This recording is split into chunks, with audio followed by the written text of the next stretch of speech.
Alors je sors d'une mi-première STMG que j'ai arrêtée en octobre. Du coup j'ai rien fait et j'ai commencé la promo des Cités d'Or en mars. Je sors un peu d'un échec scolaire, un mal-être à l'école. Et c'était un peu un renouveau quand je suis entré aux Cités d'Or.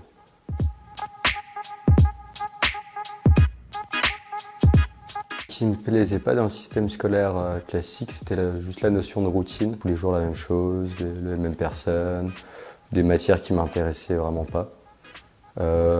Des profs avec qui j'étais pas du tout à l'aise, c'était un tout.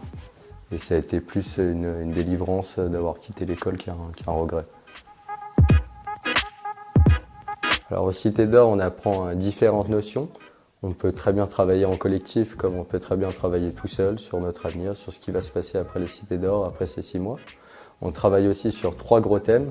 Les décodeurs, qui est un moment où on travaille sur un sujet qui nous tient à cœur. Moi, c'était la désobéissance civile, jusqu'où peut-on désobéir? Et on a une journée dédiée à ça où on présente chacun nos projets. On a aussi l'audition publique, où on prépare une rencontre avec quelqu'un d'influent. Pour nous, c'était Laurent Churizet. Et on a aussi Ma Cité d'Or, où on travaille sur un quartier populaire. En particulier, nous, c'était le Mas du Taureau. Et nous, on avait préparé la fête de quartier avec les habitants du Mas du Taureau.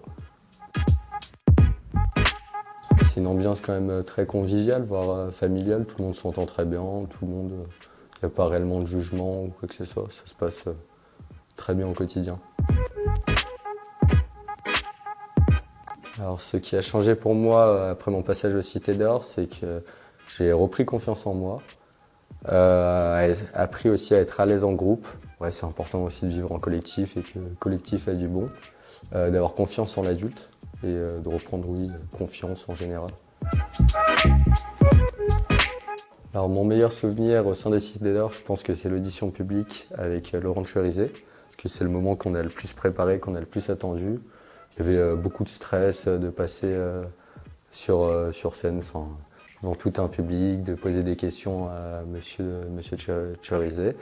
Et c'était un moment très bien au final, qui s'est très bien passé.